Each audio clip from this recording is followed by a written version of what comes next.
What's up, everybody? My name is Porscha Aubrey, and this is Chapter 7 of West Nation vs. East Nation, The Awakening. Other than a few thin clouds soaring in the sky, the day is calm and beautiful. So far, I haven't even seen a single sizzler, which is both relaxing and unnerving. The moves and baas of the wild sheep and cows around me sends a peaceful thought through my conscience as I adventure the lands around Brian's castle. Wildflowers blow in the wind, intoxicating me with their fresh, natural scent. My shoulders sink as my chest rises and falls, and my heart slows with a calming deep breath. Dirt covers the palms of my hands, and a few fresh scrapes line my legs, arms, and stomach, due to climbing the mountains and a few trees. Not even a hint of pain stabs into my body, despite the fact that my arm is faintly bleeding. Sweat forms on my forehead as I reach a mountain top in front of Brian's castle. The crops in his farm flow majestically in the soft breeze of the early morning. His animals walk around in their small paddock, bumping into each other as the babies drink their mother's milk, or what they assume is their mother. The wind blows through my hair, making it fly benevolently behind me like a superhero's cape. Hey Francisco, come check this out. Rustler starts, and my focus directs towards the farm, though I already know that they're not there. Renato utters, his voice seeming a bit off guard. Oh shit, that's pretty cool! Good job! I know, right? Rodrigo joyfully speaks. What is it? Anthony asks with curiosity. God damn, nice job, Rustler! Thank you, Rustler squeaks.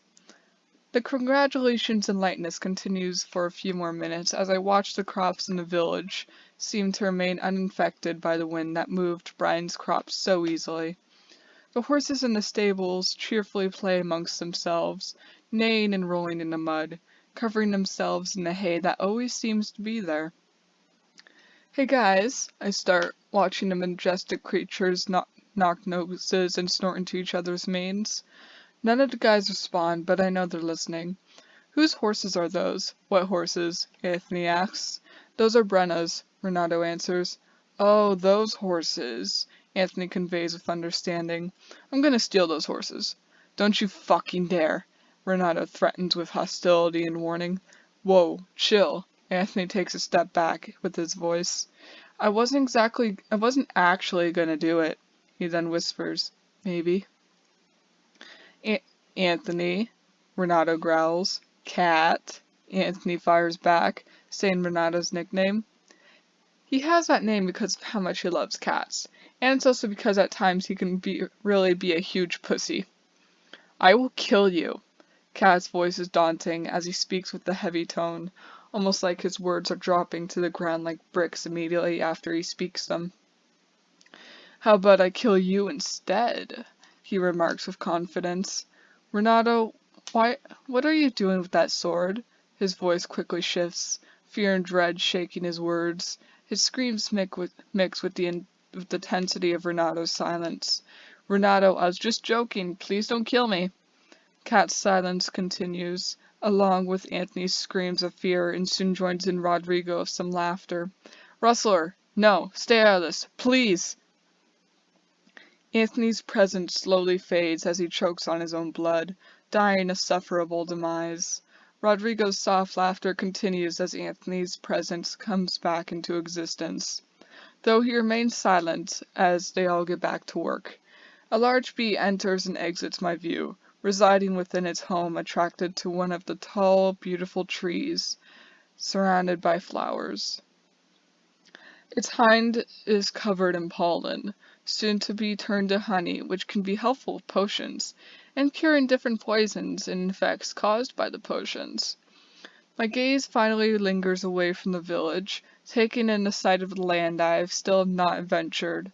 A tall, skinny tower made of some sort of wood reaches into the clouds. My curiosity leads me towards it, numerous questions growing in my mind as I continue to get closer to it. It's an entire tower of creation tables. All of it. Just there for no reason whatsoever. Guys, I start again.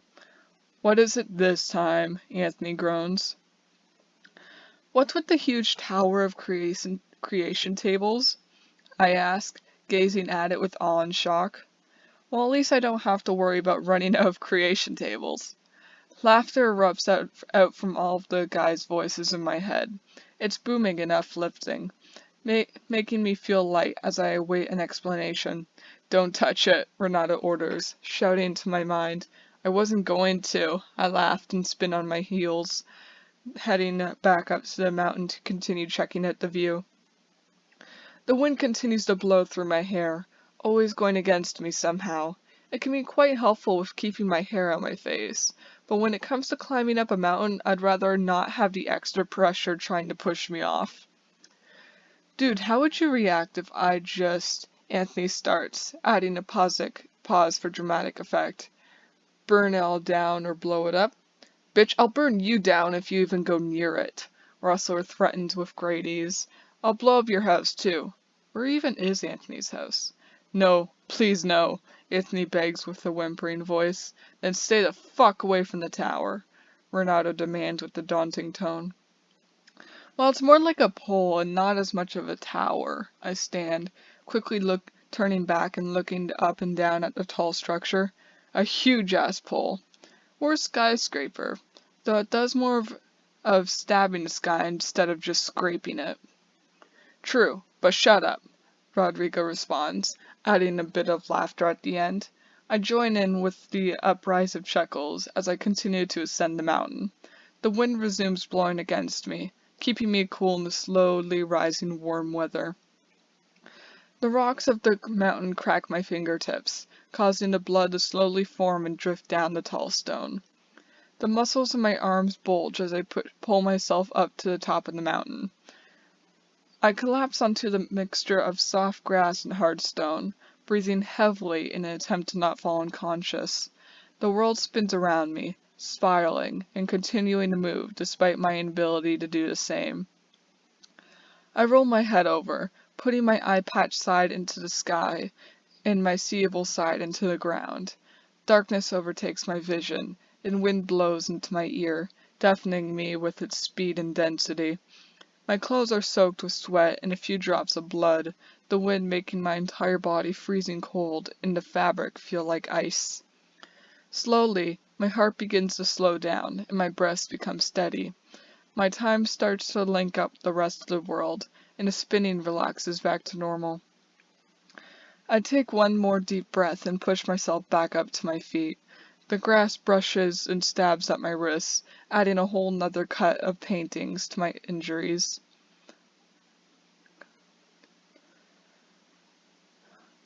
Blood drips down my body, watering the grass with red and iron. The cuts sting as the wind blasts against them, but my motivation to continue moving forward and venturing to land hasn't faded. The sun burns my skin to a bright red, picking a fight with my resilience. Nature has chosen to go to war with me, burning, scarring, and cutting every bit of my body in an attempt to make me yield. Well, I won't give up. I am Darcilla Eloise, sorcerer of East Nation, master beast tamer and breeder, and the healer to the mighty warriors of our amazing nation. My legs shake as I struggle to stand on them, attempting to get my balance back as I scarf down a baked potato. In no time my wounds begin to heal and the blood fades off my skin, like it evaporated, the iron somehow turning to air. I step forward. The pain in my legs has disappeared along with the strain of standing. With each passing second I feel more rejuvenated and even prepared to fight a war. The energy flows through me like the excitement of a child after seeing an ice cream truck. I march over to the edge of the mountain, gazing off at the vast fields, caves, and more mountains. The land is gorgeous and marvelous. Wild animals live peacefully amongst themselves, hunting, breeding, and going on with the natural food chain, as all things should be. A fox with a bright orange coat scampers out of a forest in the distance, laying down in a soft bed of grass. Its lips are red from berries and chicken blood, a fresh feast followed by an afternoon nap. Then something catches my eyes. As I slowly turn my head and look to the left, on top of another mountain, a cube, white building with pristine windows overlooks the village. It's clean and modern. I sprint towards it, banging my legs against boulders as I descend the mountain, and I currently stand on once more and head towards the one with the odd building. Is that Anthony's house? The glass sparkles and shines under the sunlight as I grow closer to the beautiful building. A pathway of flowers on either side heads towards the door, kind of like an old cottage house with an elderly lady that always bakes pies. Except there's no elderly lady, there's no pies, and the design isn't an old cottage house. I open the wooden door, taking in the view of the first of the first of the two rooms. There's hay bales on the floors on both sides of the room with torches made from the souls of the innocent from hell lining the walls. A living snowman slides past the opening that leads into the next room, using its wet snow as a way to joyfully move around and skate about the building. I head towards the next room, my legs beating with interest. A large glass window covers the entire wall, revealing a small village in all of its well-lit glory. Two white, long tables float steadily next to the door that leads to the glassy room. Wooden signs sticking out of each table. The one on the left is labeled East Nation, and the one on the right says West Nation. Hey guys, I grab everyone's attention, questions rising up all over again. What's up? Angel asks with sincerity. What's this building that overlooks the village? I ask, gazing back out of the large window once again. Wait, what? Rodrigo and Renato mutter with confusion and a hint of concern. Yeah, it has hay bales and signs that say West and East and West Nation, I mention, scanning the hay bales and signs once again. I recognize the handwriting, though I can't depict who wrote them exactly. There's a snowman here too. Both of the small, bare-looking boys come rushing through the doors, immediately understanding what I'm talking about once they get here. Oh yeah! Renato, remember this place? Rodrigo asks with a soft, reminiscing laugh. Yes, I do. Renato smiles, turning his attention over to me between both of the tables. This is where the meetings between East and West Nation take place. He peers over to the signs, checking to make sure that nobody messed with them. We had one last month. Wait, suddenly stop them before they leave. They both turn and eye me with wonder. Why are the sides on the wrong side then? Wait, what? Renato furrows his brows and rushes back over to his signs, reading them once again. Oh yeah! It's because we're stupid, Rodrigo jokes, and soon the others says the same thing, followed by Brian making an odd sound to represent their stupidity. That proves my point. Yeah, I guess that we are kind of dumb, huh? Renato chuckles loudly, making his way back out of the door with Rodrigo, not even bothering to move the signs around. Now get out, Rustler orders with haste, turning to face me the second he steps out of the structure. I instantly do as he says, my legs moving before my mind even completely registers the words. On it. And that is Chapter 7 of the novel West Nation vs. East Nation, The Awakening. I am well aware that I messed up a few words. My mind is slow because it's still early in the morning. And I hope in the next video will be Chapter 8.